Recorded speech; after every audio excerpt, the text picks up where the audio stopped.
will be started this online coaching with the help of e-learner. So let's start.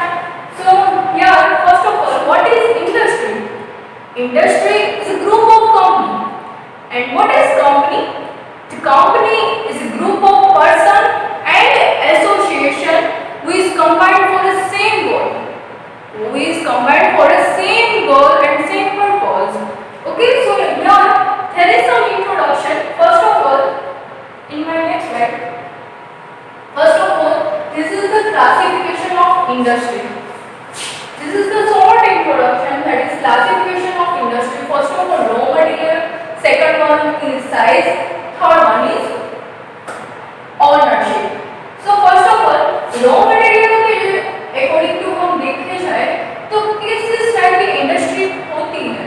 So first of all, agro based industry, mineral based industry, marine based industry and forest based industry. ठीक है.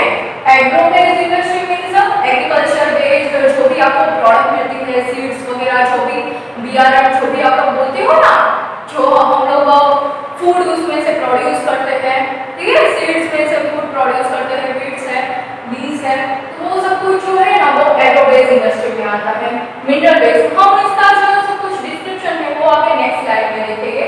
Marine based industry है, forest based industry, जो paper वगैरह हम लोग बनाते हैं, so that is called forest based industry.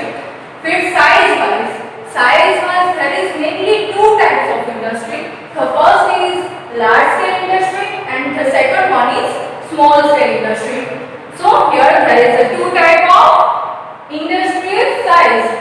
First of all, large scale industry, second one is small size industry. And then next third one is ownership.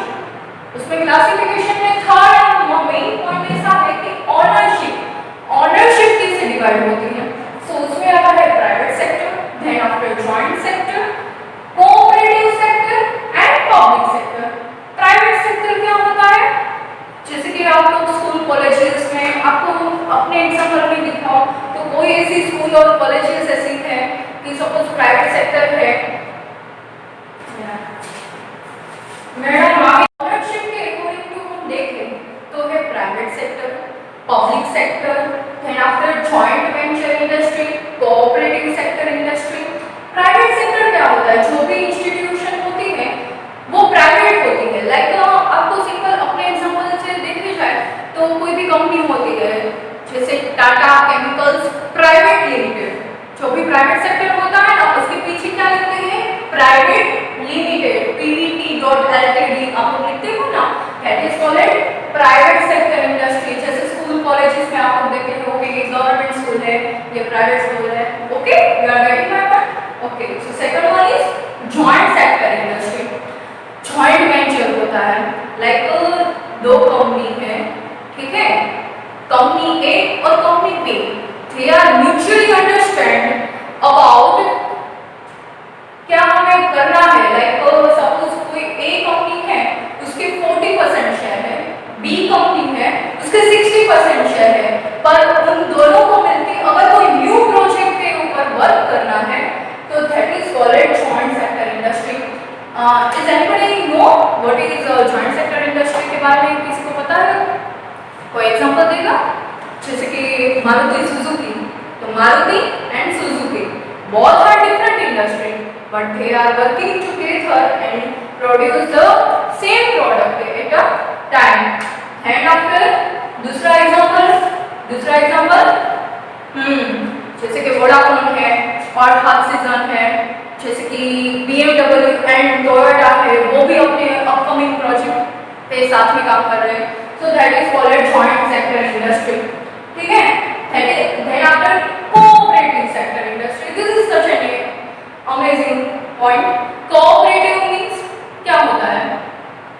Cooperative, there are lots of participation in association. Like जैसे कि अमूल है, तो अमूल सबको पता है, अमूल दूध पीता है इंडिया. ओके, तो आप सभी को पता है कि अमूल, तो that is called cooperative sector industry.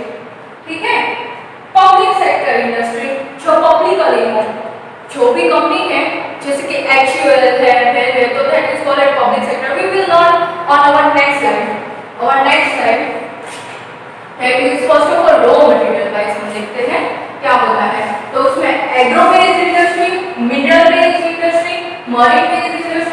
Forest based industry. ये आप लोगों ने देख लिया है, ठीक है। आगे की स्लाइड में आप लोगों ने ये चारों पॉइंट देख लिए हैं कि रॉ मटेरियल बेस्ड इंडस्ट्री कौन कौन सी है। सो एग्रो बेस्ड इंडस्ट्री में they use plants and animal based product as their raw material. Agro based industry में क्या होता है? They are using animal and plants to produce the foods such as example like cotton textile, vegetable oils. Vegetable oil में आप लोगों ने कभी सुना है कि जो फिश होती है, ये मछुआरे जो होते हैं वो पानी में जाते हैं तो वो फिश निकालते हैं, तो फिश का भी ऐसे ऑयल बनाते हैं।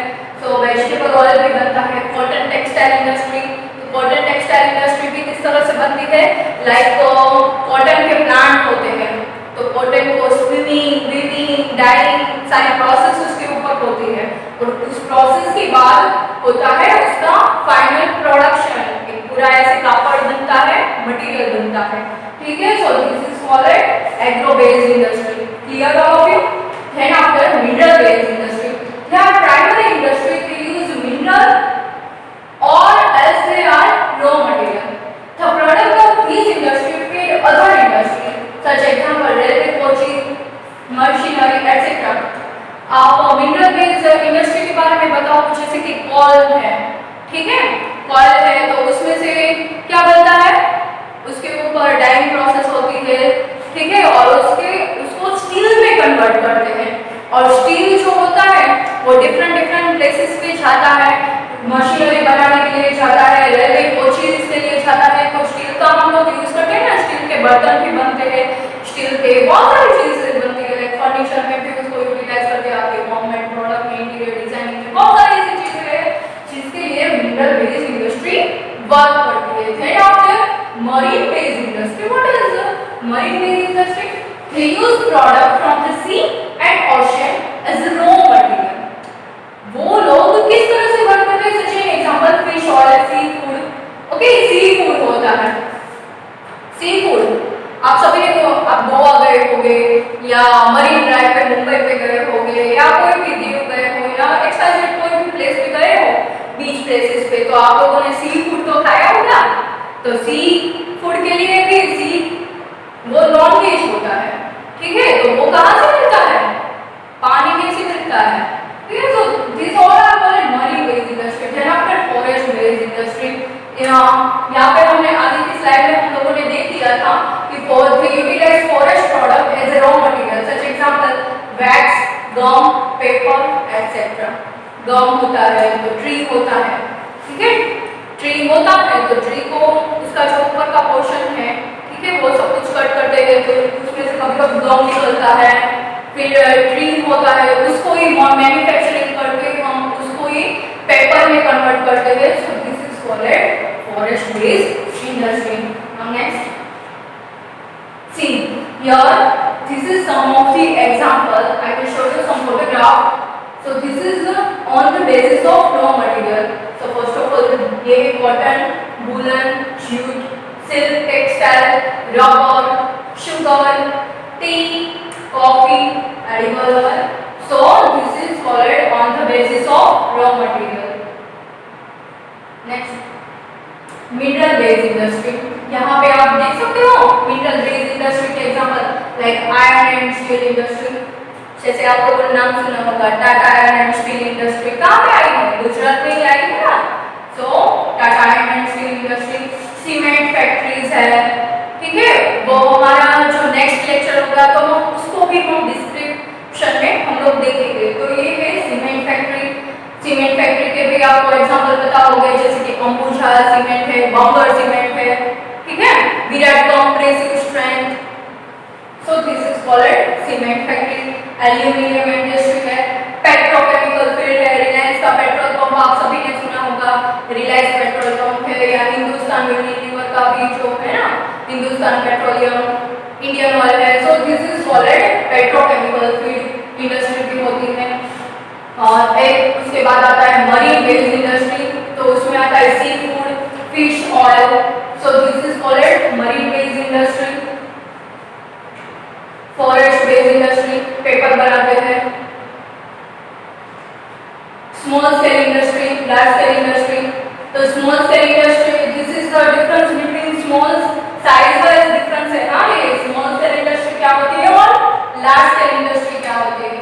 So first of all small scale industry से हम लोग देखते हैं. So type of small scale industry are cottage or household. Example of small scale industries are basket weaving, pottery and other handicraft जो भी प्रोडक्ट होती है, so that is called small scale industry. Small scale industry use lesser amount of capital and technology. ये main point.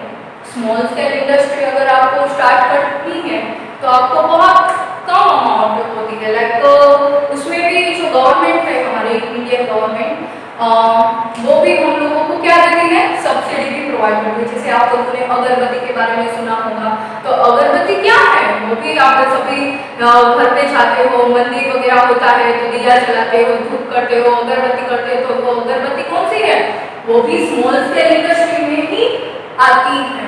तो small scale industry में उसमें भी क्या है कि आप लोगों को क्या है 1 लाख तक अगर इन्वेस्टमेंट करना हो स्टार्टिंग में इनिशियल लेवल में, तो 1 लाख का इन्वेस्टमेंट करो और उसके ऊपर गवर्नमेंट का तक 2.5 लाख तक वो गवर्नमेंट आपको सब्सिडी प्रोवाइड करती है. तो वो क्या होता है स्मॉल स्केल इंडस्ट्री में पॉसिबल होता है, जिसकी स्मॉल स्केल इंडस्ट्री में मैक्स टू मैक्स आपको कितना इन्वेस्टमेंट करना है, जैसे कि 25 लाख to 50 लाख तक अगर आप लोग इन्वेस्टमेंट करते हो तो वो आ जाती है स्मॉल स्केल इंडस्ट्री. उसके बाद आती है large scale industry. Large scale industry में भी आपको क्या है कि इन्वेस्टमेंट ज्यादा करना होता है. अगर आपको फैक्ट्री स्टार्ट करनी हो तो फैक्ट्री स्टार्ट करने के लिए आपके पास तो उतनी तो मनी होगी नहीं, फैक्ट्री स्टार्ट करनी और वो भी लार्ज स्केल स्टार्ट करनी. जैसे कि आपने देखा हो आयरन एंड स्टील इंडस्ट्री है, टेक्सटाइल इंडस्ट्री है, तो उसके लिए बहुत ह्यूज अमाउंट ऑफ कैपिटल हम लोगों को यूटिलाइज करनी होती है. तो उसमें भी आपको 5 करोड़ या उससे अब आप लोगों को इन्वेस्टमेंट करना होता है, तो वो आ जाती है लार्ज स्केल इंडस्ट्री में. Large scale industry produce a large volume of production. Large volume आपको प्रोडक्शन करना है. स्मॉल स्केल में आप 100 यूनिट का प्रोडक्शन करो तो चलेगा, बट लार्ज स्केल इंडस्ट्री में आपको मिनिमम 1000 यूनिट का भी प्रोडक्शन करना हो या उससे भी ज्यादा 1 लाख यूनिट को ऐसा है तो उससे भी ज्यादा लाइक 10 लाख यूनिट का प्रोडक्शन करना हो मंथ में, तो उसके लिए वो सब कुछ कहाँ आ जाता है, लार्ज स्केल इंडस्ट्री में आ जाता है. Such an example large scale industry और textile industry. Okay, large scale industry investment of capital is a higher, technology is used more. तो यहाँ पे लार्ज स्केल इंडस्ट्री की हम बात करते हैं तो उसमें क्या है कि आपको इन्वेस्टमेंट तो ज्यादा करना ही है, पर उसके साथ साथ आपको क्या करना है, इन्वेस्टमेंट के साथ आपको न्यू टेक्नोलॉजी भी अडॉप्ट करनी पड़ेगी. ठीक है, उसके लिए आपको ट्रांसपोर्ट के लिए भी एक्सपेंस होगा, उसके अलावा बहुत सारे अलग एक्सपेंसेस हो गए, सच एज उसके लिए रॉ मटेरियल आप लोग लाते हो, उसके लिए लैंड है या कुछ भी है, वो हम आगे की स्लाइड में देखेंगे. तो वो टेक्नोलॉजी का यूटिलाइज भी ज़्यादा करना पड़ता है. Small scale industry, this is the see, ये स्मॉल स्केल इंडस्ट्री है, उसका एक पिक्चर है, आप स्क्रीन के ऊपर देख सकते हो. Cottage industry, large scale industry, ये आप लोग देख सकते हो. यहाँ पे आयरन एंड स्टील का मैंने एग्जांपल यहाँ पे दिया है, तो ये है लार्ज स्केल इंडस्ट्री. अभी हमारा जो थर्ड और मेन पॉइंट मैंने बोला था, सेकंड स्लाइड में मैंने बोला था कि ऑनरशिप वाइज. तो ऑनरशिप वाइज यहाँ पे 4 टाइप की ऑनरशिप होती है, private sector industry, joint sector industry, cooperative sector और पब्लिक सेक्टर. प्राइवेट सेक्टर क्या होता है, they are owned and operated by individuals or a group of individuals. They are owned and operated by individuals or a group of individuals. उसकी खुद की भी company होगी या ग्रुप ऑफ इंडिविजुअल्स को मिला के अपना प्राइवेट सेक्टर ओपन कर सकते हैं. नेक्स्ट है joint sector industry. So they are owned and operated by the state and individuals और a group of individuals. Cooperative sector, they are owned and operated by producers or suppliers of raw materials, workers or what हम उनका example हमने आगे दे दिया था। फिर public sector industry, they are on and operated by the government. अभी public sector में सबसे बड़ा कौन सा है? गवर्नमेंट का सबसे बड़ा इसमें देखें तो रेलवे।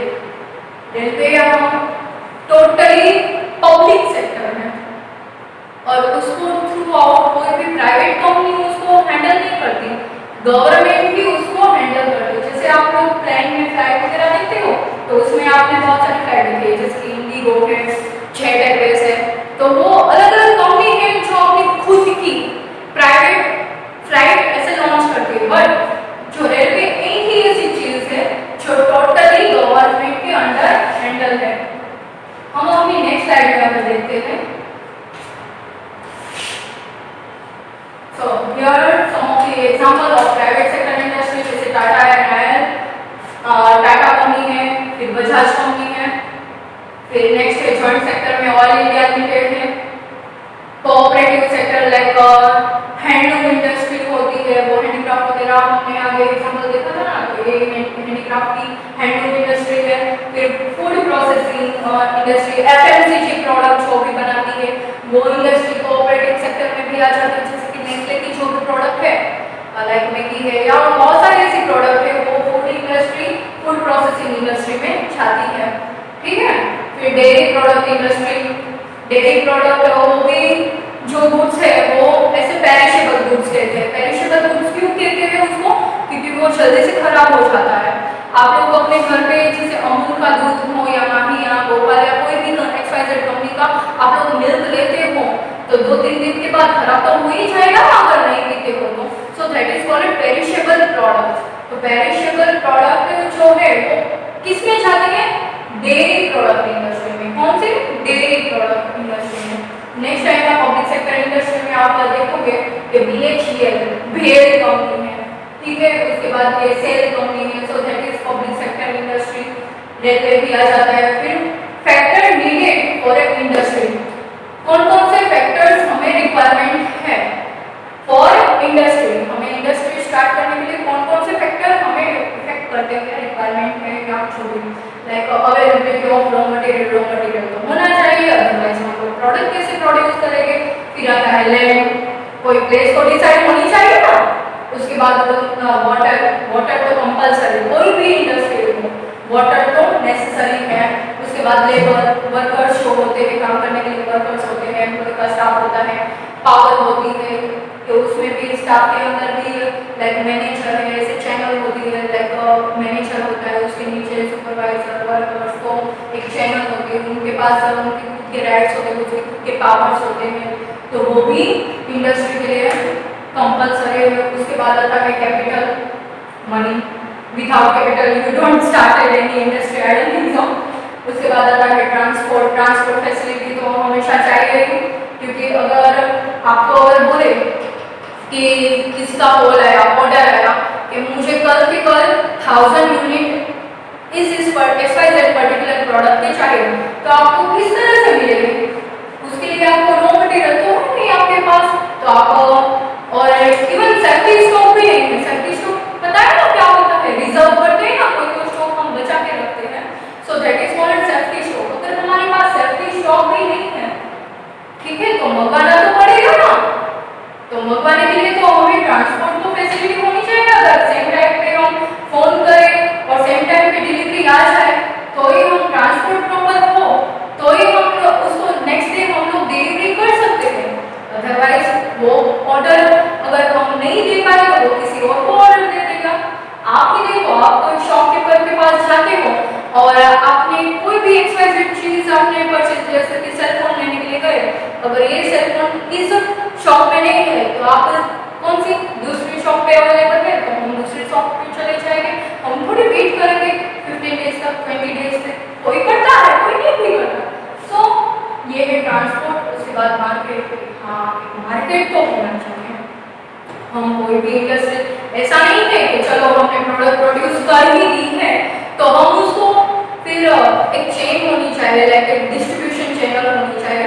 लाइक हम इंडस्ट्री से कोई भी मटेरियल होता है हम प्रोड्यूस करते हैं, उसके बाद जाता है होलसेलर के पास। होलसेलर वही चीज को रिटेलर के पास और जो भी एजेंसी होती है, एरिया वाइज एजेंसी, उन लोगों के पास भेजता है।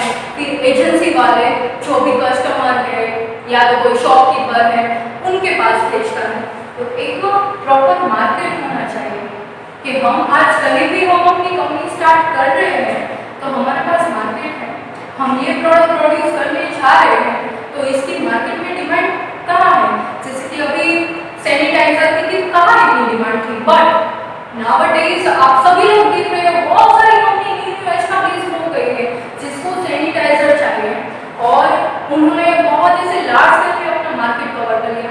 जैसे कि some of the best example in 2016 जैसे कि जियो तो एकदम न्यू थी ना कंपनी, हम लोग वोडाफोन, एयरटेल, डोकोमो वो सारे कार्ड्स यूज करते हैं, पर कैसे जियो, रिलायंस जियो हमारे आई 2016 में, उसने 6 मंथ तक आई थिंक सो उससे ज़्यादा भी उन लोगों ने जो सिम कार्ड है उसमें डेटा पैक है एवरीडे 1 GB तक का फ्री में हम लोगों को दिया, तो कितना अच्छा लग रहा था, है ना। और बहुत जल्दी उन लोगों ने बहुत बड़ा मार्केट कवर कर लिया। अभी आप हर एक घर में देखोगे ना तो जियो का कार्ड तो एक होगा ही होगा। सो that is for it market को भी कैसे कवर करना है ना वो भी आपके ऊपर ही डिपेंड है। नेक्स्ट आता है लोकेशन फैक्टर्स ऑफ इंडस्ट्री। सी वो जो मैंने बोला था वही चीज यहाँ पे है, picture wise like location means raw material, ये पावर सप्लाई, स्किल लेबर होनी चाहिए, ट्रांसपोर्ट होना चाहिए, मार्केट होना चाहिए, कैपिटल होनी चाहिए, फिर गवर्नमेंट पॉलिसीज भी होती है। ऐसा नहीं है कि हमने कंपनी स्टार्ट कर दी फिर गवर्नमेंट के भी कुछ रूल्स एंड रेगुलेशन होते हैं, उसकी भी कुछ सेक्शन होती है जो हम लोगों को फॉलो करनी होती है। जैसे कि टैक्स होता है, हमें पे करना होता है, सपोज एम्प्लॉय है तो उसके डिविडेंड होता है, ग्रेच्युइटी होता है और उसके अलावा पीएफ भी होता है जो कट होता है। सो बहुत सारी ऐसी गवर्नमेंट पॉलिसी है। जैसे गुजरात में कच्छ था, तो कच्छ में क्या था आप देखोगे तो एरिया वाइज सबसे बड़ा हम देखें ना तो कच्छ आता है गुजरात में, पर कच्छ का डेवलपमेंट क्या था, कुछ भी नहीं। पर कच्छ का डेवलपमेंट कैसे, जैसे ही मोदी सरकार आई उन्होंने किसान बोला कि 5 इयर्स तक यहाँ पे कोई भी कंपनी आपको एस्टैब्लिश करनी हो तो आप लोगों को कोई भी कंपनी डालनी हो तो 5 ईयर तक टैक्स फ्री। क्योंकि जो बड़ी बड़ी इंडस्ट्री थी उन लोगों को तो अच्छी चीज है ना उनके लिए कि चलो यहाँ पे तो कोई भी इंडस्ट्री डालो 5 ईयर तक टैक्स ही कुछ पे नहीं करना है, जितना भी हम सेल करते हैं सारा प्रॉफिट ही कमाना है 5 ईयर्स तक। तो इस तरह से भी गवर्नमेंट पॉलिसी भी उसके बाद भी चेंज होती रहती है, बहुत कुछ रूल्स एंड रेगुलेशन हमें फॉलो करने पड़ते हैं। यहाँ पे इंडस्ट्री सिस्टम है, इंडस्ट्री सिस्टम में 3 चीज डिवाइड होती है। इंडस्ट्रियल सिस्टम में 3 चीज से डिवाइड होता है, input, processes and output. Input में कैसे होता है, लाइक हमें इंडस्ट्री स्टार्ट करने के लिए एक सिस्टम होती है, लाइक रॉ मटेरियल होनी चाहिए, labour, transport, power and labour. ये 5 मेन चीजें हैं जो हमें सबसे पहले चाहिए। उसके बाद processing, converting raw material into the finished product. हमें कोई भी प्रोडक्ट प्रोड्यूस करनी पड़ती है तो उसके लिए भी प्रोसेस तो होती है ना। जैसे हमने आगे बहुत सारे एग्जांपल देखे, जैसे मिल्क आता है तो मिल्क किस तरह से आता है, जैसे कि काव वगैरह है तो उसकी मिल्क को उसको प्योरीफाई करके फिर मिल्क में से बहुत सारे फिनिशेबल प्रोडक्ट्स हम लोग बनाते हैं। आपको बहुत सारे प्रोडक्ट आते हैं, आपको आइसक्रीम आता है, उनका लस्सी, उनका ये, उनका वो, सभी को पता है। तो उसके लिए भी प्रोसेसिंग चाहिए, प्रोसेसिंग करो तो भी उसमें से फाइनल आउटपुट प्रोड्यूस होता है और वो आउटपुट है जो हमारी मेन प्रोडक्ट है वो। उसमें भी हमें बहुत कुछ ध्यान में रखना पड़ता है, जैसे कि उसकी पैकेजिंग कैसी है, उसकी साइज कैसी है, वो पैकेजिंग में वहाँ पे लोगो प्रॉपर है या नहीं, ब्रांड एम्बेसडर प्रॉपर है या नहीं। तो ही अगर प्रोडक्ट में जो उसका जो मेन प्रोडक्ट जो होता है फीचर्स, सब लोग हम कोई से प्रोडक्ट लेते हैं ना तो उसके सबसे पहले फीचर्स हम लोग देखते हैं। जैसे कि सेलफोन परचेज करते हैं, कैमरा परचेज करते हैं या टीवी परचेज करते हैं तो सबसे पहले फीचर्स में हम लोग क्या देखते हैं कि लुक वाइज कैसा है, लुक वाइज कैसा है। उसके बाद हम देखते हैं कैमरा, देखते हैं कैमरा की साइज कैसी है, रियल कैमरा कितना है, फ्रंट कैमरे की साइज कितनी है, हार्ड डिस्क कितनी है, ये कितना है, रोम कितना है, रैम कितना है, सब कुछ देखते हैं ना। So that is solid output. Next one is see your major industrial region and major industrial region in India. सबसे ज्यादा इंडस्ट्री रीजन वाइज, ठीक है, कहाँ है, लाइक ईस्टर्न नॉर्थ अमेरिका है, वेस्टर्न यूरोप है, सेंट्रल यूरोप है, ईस्टर्न यूरोप है, ईस्टर्न एशिया। ये सारी जो कंट्री है ना, यहाँ पे सबसे ज्यादा इंडस्ट्री का डेवलपमेंट है। और यहाँ पे हमारे इंडिया की बात है, India major industries region wise हमारे इंडिया में कहाँ है, लाइक मुंबई और पुणे में पुणे क्लस्टर, ठीक है, फिर बेंगलोर तमिलनाडु रीजन, फिर हुगली है, फिर हमारे गुजरात में अहमदाबाद और बड़ौदा में, छत्तीसगढ़ है, विशाखापट्टनम है, गोरेगांव, दिल्ली, मेरठ, कोलम, तिरुवनंतपुरम। सो ये सभी जगह इंडिया में सबसे ज्यादा इंडस्ट्री का डेवलपमेंट है। Next one is major industry, like iron industry. हमारे इंडिया में सबसे मेजर इंडस्ट्री यही चलती है, आयरन इंडस्ट्री और कॉटन टेक्सटाइल इंडस्ट्री। फिर आजकल तो आईटी इंडस्ट्री का भी डेवलपमेंट बहुत अच्छे से बढ़ने लगा है। तो यहाँ पे मैंने आईटी इंडस्ट्री भी डाली है। Next one is iron and steel industry, like world distribution में हम लोग देखें तो आयरन एंड स्टील इंडस्ट्री में जर्मनी, यूएसए, फर्स्ट नंबर पे आता है जर्मनी, सेकंड पे आता है यूएसए, थर्ड पे आता है जापान, फोर्थ पे आता है Russia and then next one is China. China आजकल अपनी प्रोडक्ट जो भी है, तो अपनी प्रोडक्ट जैसे हम कहते हैं अपनी खुद की प्रोडक्ट हो, जैसे HUL की कोई भी प्रोडक्ट ले लो, लाइक लक्स है, लक्स का साबुन आप देखोगे ना तो उसके पीछे क्या लिखा होगा, मेड इन इंडिया। बट अभी चाइना की कोई भी प्रोडक्ट आप परचेज में यूज करते हो या यूएसए की कोई भी product, made in USA, made in China. अभी अभी पता चला जैसे कि चाइना ने अपनी मेड इन चाइना लिखते थे ना अपने प्रोडक्ट के पीछे, अभी made in PRS, sorry, that is public responsibility of China. Then after leading producer in the world, USA सबसे बड़ा लीड करता है आयरन एंड स्टील इंडस्ट्री में, ठीक है। यहाँ पे आप देखोगे टॉन्स ऑफ कोल्स है, फिर यहाँ पे टॉन्स ऑफ आयरन है, टॉन्स ऑफ लैंडस्टोन है, फिर उन सभी से क्या बनता है, स्टील। और स्टील हम लोग कहाँ सप्लाई करते हैं, बड़ी बड़ी ह्यूज कंपनी में। Next one is iron and steel industry. Iron and steel industry के लिए भी आपको इनपुट में आयरन, चाहे कोल, चाहे लैंडस्टोन, लेबर, कैपिटल, टैक्स, ये सारे कॉमन पॉइंट्स हैं जो सभी में रिपीट हो गए। फिर आयरन को किस में कन्वर्ट करना पड़ता है, स्टील में कन्वर्ट करता है, और उसके बाद आउटपुट क्या होता है, स्टील में used by other industry as a raw material. Steel produce करके उसको अलग अलग कंपनी में डालते हैं और उससे अलग अलग रॉ मटेरियल में से फिनिश प्रोडक्ट तक अलग अलग डिफरेंट प्रोडक्ट बनते हैं। Next is iron and steel properly and uses. इसमें आप लोगों को कुछ ज्यादा नहीं देखना, like steel is thought and it can easily B shaped, cut or made into wire. Special alloys of steel can be made by adding small amounts of other metals such as aluminum, nickel and copper. Alloy gives steel unusual hardness together or ability to resist rust. Steel is often called the backbone of modern industry. Almost everything we use is either made of iron or steel or has been made with tools and machinery of these metals. Ships, trains, trucks and autos are made largely of steel. यहाँ पे आपको बहुत best example दिया है, जैसे ship है, train है, truck है एंड ऑटोस है, ये सब कुछ जो है वो स्टील में से बनती है। Even safety pins in needles are used to made from steel. Oil wells are drilled with steel and machinery. So यहाँ पे आप लोगों ने देख लिया कि इसमें सारे जो एग्जांपल दिए हैं, इवन यहाँ पे ये भी लिखा गया है कि आप स्मॉल से स्मॉल अपनी साड़ी या ड्रेस में एक सेफ्टी पिन भी यूज करते हो या नीडल भी यूज करते हो, तो वो कहाँ से आता है, आयरन एंड स्टील इंडस्ट्री में से, ठीक है। ओके, यहाँ पे next textile industry.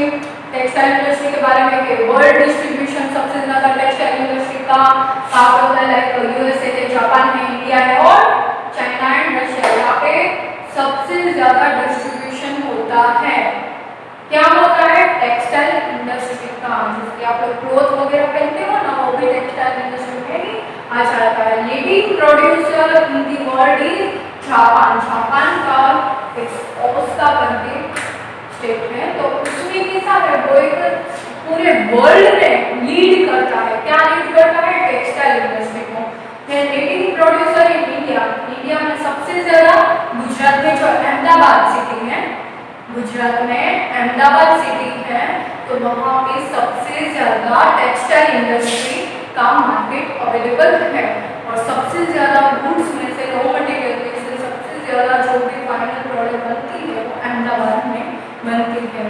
Ahmedabad is city of Gujarat which is located in Gujarat, India. Next one is textile industry में, टेक्सटाइल इंडस्ट्री में इनपुट के लिए क्या चाहिए? कॉटन चाहिए। बाकी सब कुछ आप लोगों ने देखा, वही सारी कॉमन चीजें है, कॉटन, लेबर, फैक्ट्री चाहिए, प्रॉपर ट्रांसपोर्ट सिस्टम चाहिए, फिर प्रोसेसिंग कैसे होते हैं, ginning, spinning, weaving, dyeing, printing. Cotton होता है तो पहले कॉटन को लाते हैं, कॉटन को थोड़ा साफ करते हैं, फिर कॉटन के ऊपर उसको कॉटन के अलग अलग अलग हिस्सों में बांटा जाता है। फिर उसके ऊपर प्रोसेस होती है, डाइंग प्रोसेस होती है, जिसमें सभी वो एक जगह पे ऐसे इकट्ठे करके उसके ऊपर डाइंग प्रोसेस होती है। उसमें से वहाँ से वो जो कॉटन में से एक कापड़ बनता है, ठीक है, और वहाँ से उसको प्रिंट करते हैं, ठीक है, तो वो होती है प्रोसेस। एंड उसके बाद जो भी आउटपुट आता है वो है शर्ट, जो भी हम लोग शर्ट पहनते हैं। यहाँ पे मैंने एक ही एग्जाम्पल दिया, पर उसमें बहुत सारे एग्जाम्पल है, जो भी XYZ जो भी क्लोथ होते हैं वो होता है final output. Now next one is ये है टेक्सटाइल इंडस्ट्री की एक footage. Next one is information technology. The important city in India that is Mumbai, new Delhi, Hyderabad, Chennai, गोरेगा, Pune, Thiruvananthapuram, Kochi and Chandigarh. तो ये सारी जो है सिटीज के नेम लिखे हैं यहाँ पे, तो ये सभी एक इम्पोर्टेंट सिटी है इंडिया की कि जहाँ पे आईटी का डेवलपमेंट सबसे ज्यादा है। यहाँ पे जो आईटी कंपनी है, यहाँ पे सॉफ्टवेयर टेक्नोलॉजी पार्क करके एक कंपनी है, जिसका मैंने यहाँ पे फुटेज लगाई है, आप लोग स्क्रीन के ऊपर देख सकते हो। And next one is, thank you so much.